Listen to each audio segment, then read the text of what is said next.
कहानी की शुरुआत खंजर का वादा सालार 2 वहीं से शुरू होती है जहां पहला भाग खत्म हुआ था। खांद्राला राज्य खंसार किंगडम में खून, धोखा और विद्रोह की आग लगी हुई है। पृथ्वी प्रभास अब खांद्राला का सबसे शक्तिशाली योद्धा बन चुका है। उसका बचपन का दोस्त और अब उसका सबसे बड़ा दुश्मन वार्धराजा मान्यार पृथ्वीराज सुकुमारन, जिसे वह भाई मानता था, सिंहासन पर बैठने की कोशिश कर रहा है। वार्धा की मां राजमाता रम्या बेहरा सत्ता को बनाए रखना चाहती है। उसने पृथ्वी को अपनी सेना का सेनापति बनाया था, पर अब वही पृथ्वी उसके बेटे का सबसे बड़ा खतरा बन गया है। पृथ्वी अपने दोस्त से किया वादा निभाने में लगा है, जब तू बुलाएगा मैं तेरे लिए पूरी दुनिया जला दूंगा। लेकिन अब वही दोस्त उसे मिटाने की साजिश कर रहा है। खांद्राला में गृहयुद्ध की तैयारी। राज्य के 4 बड़े गुटों। 1. मान्यार कबीला वार्धा का। 2. बेहरा घराना राजमाता का। 3. पृथ्वी का वफादार गुट दलार सेना। 4. बाहरी विद्रोही कबीले नरसिम्हा, इब्राहिम, शेख। इन सब के बीच एक भीषण संघर्ष शुरू होने वाला है। वार्धा धीरे धीरे राज्य की सत्ता पर कब्जा करने लगता है, लेकिन उसकी राह में सिर्फ एक नाम है, पृथ्वी सालार। वह जानता है कि पृथ्वी को हराना मतलब मौत को गले लगाना। इसलिए वह धोखे से उसे खत्म करने की योजना बनाता है। दोस्ती से दुश्मनी तक। एक फ्लैशबैक दिखाया जाता है। बचपन में वार्धा और पृथ्वी सबसे अच्छे दोस्त थे। उन्होंने खून से वादा किया था कि एक दूसरे की रक्षा करेंगे, पर राजनीति और लालच ने उस दोस्ती को दुश्मनी में बदल दिया। वार्धा को उसके सलाहकार कुरुक्षेत्र और उसकी मां भड़काती है, जब तक सालार जिंदा है तेरा सिंहासन सुरक्षित नहीं। वार्धा पहले झिझकता है, लेकिन जब उसे पता चलता है कि पृथ्वी जनता में भगवान जैसा पूज्य हो गया है, तो उसका अहंकार टूट जाता है। अब वह उसे मिटाना चाहता है, न सिर्फ युद्ध में बल्कि इतिहास से भी। पृथ्वी का विद्रोह। पृथ्वी को जब वार्धा की साजिश का पता चलता है तो वह खांद्राला छोड़ देता है। उसके साथ उसके हजारों योद्धा और आम जनता निकल पड़ते हैं। वह एक नई सेना बनाता है, दलार सेना, जो न्याय और समानता के लिए लड़ती है। वह कहता है, खांद्राला सिर्फ एक राज्य नहीं, ये लोगों का खून है। अगर कोई इसे अपने लालच से जला देगा तो मैं उसकी राख में भी आग लगा दूंगा। धीरे धीरे पृथ्वी का नाम पूरी दक्षिण भूमि में फैल जाता है। लोग उसे सालार द लॉर्ड ऑफ वॉर कहने लगते हैं। वार्धा की चाल, सत्ता की कुर्बानी। वार्धा समझता है कि सालार को सीधे युद्ध में हराना असंभव है, इसलिए वह राजनीति और धोखे से खेलता है।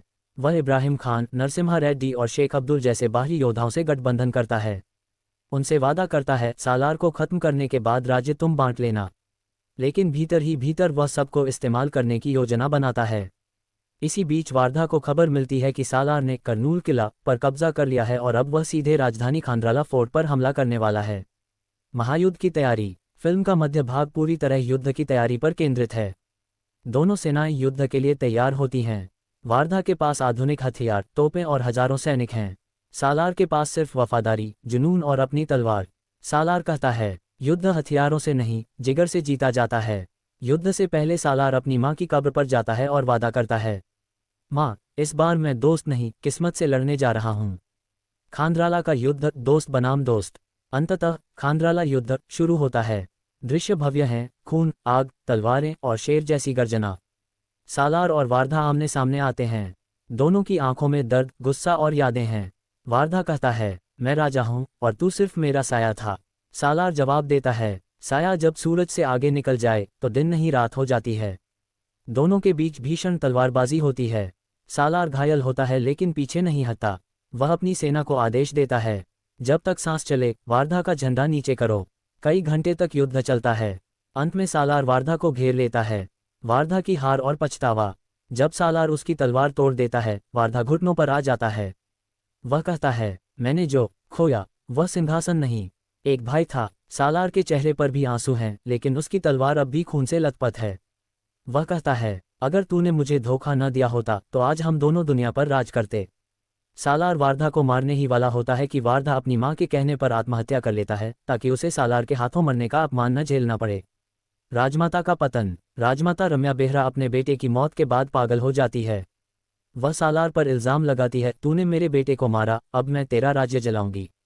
वह अपने सैनिकों से खांद्राला किला उड़वा देती है, लेकिन सालार उसे पकड़ लेता है और कहता है, तेरी सत्ता खत्म हुई, अब न्याय शुरू होगा। राजमाता को जनता के सामने सजा दी जाती है और सालार पूरे राज्य को एकजुट करता है। अंत, सालार का नया साम्राज्य। फिल्म के अंतिम दृश्यों में सालार खांद्राला के सिंहासन को देखता है, पर बैठता नहीं। वह कहता है, राजा बनने का नहीं, लोगों को आज़ाद करने का सपना था। वह सिंहासन जनता के परिषद को सौंप देता है और खुद युद्धभूमि छोड़कर चला जाता है। पृष्ठभूमि में संवाद चलता है। सालार अब राजा नहीं किंवदंती बन चुका था। उसकी कहानी आग की तरह फैल गई थी। जहां भी अन्याय हुआ लोगों ने कहा सालार आएगा। एंड क्रेडिट सीन, नए खतरे की शुरुआत।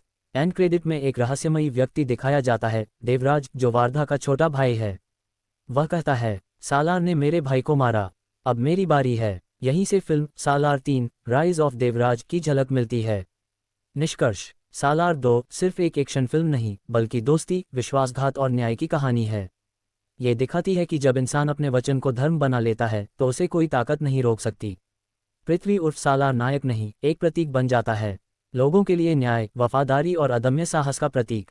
मुख्य संदेश, ग्रेटर दैन, सत्ता बदल सकती है पर वचन नहीं। सालार मर सकता है पर उसका नाम नहीं।